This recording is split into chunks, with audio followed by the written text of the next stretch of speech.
So మనతో పాటు DCC ఉపాధ్యక్షులు మంద పాండు గారు కూడా ఉన్నారు. సో ఆయన కూడా అడిగి మరిన్ని వివరాలు తెలుసుకుందాం.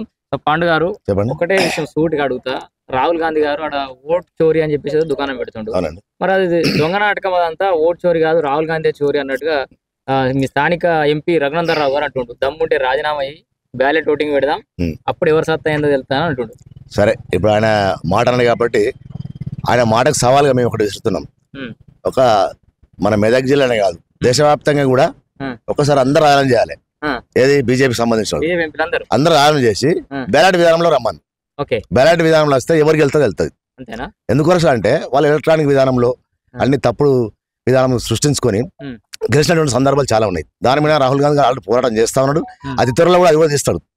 ఎందుకొరకంటే వీడు ఎట్లా గెలిచిన ఇంత స్థానాలు, నువ్వు ముందే 500 పైన ఎట్లా వస్తాయి ఊహించను. ఇప్పుడు మన తెలంగాణలో 8 సీట్లు ఎప్పుడు కూడా రావు బీజేపీకి. వచ్చినా ఎప్పుడైనా? ఎప్పుడు లేదు.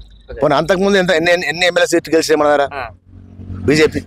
అంటే ఓట్లు బీజేపీకి ఓట్లు కాదు, వాళ్ళంతా ఒక ఎలక్ట్రానిక్ మాఫియాలో వాళ్ళ దొంగ ఓట్లను సృష్టించుకొని కంపల్సరీ ట్యాంపర్ చేశారు.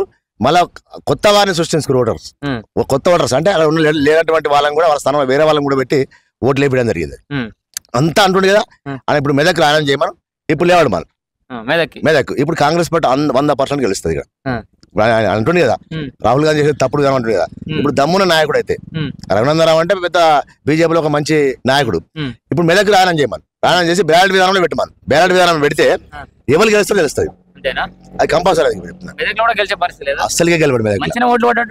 ఎక్కడే అండి, మాట 8,000 రూపాయలు, మన 18,000 18,000 పెద్ద మెజార్టీ కాదు, పెద్ద మెజార్టీ కాదు అది వాస్తవానికి.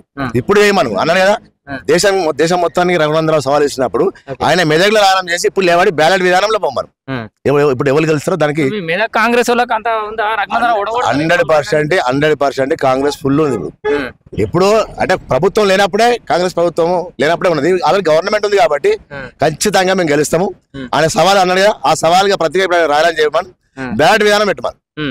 బ్యాలెట్ విధానంలో ఎలక్షన్ తీసుకొస్తే అప్పుడు కాంగ్రెస్ పార్టీ అభ్యర్థి ఎవరు లేబెట్టినా మేము గెలిపించుకుంటాం. గవర్నమెంట్ కానీ విషయం కాదు, కానీ అతనికి ఆ పార్టీ లేదు.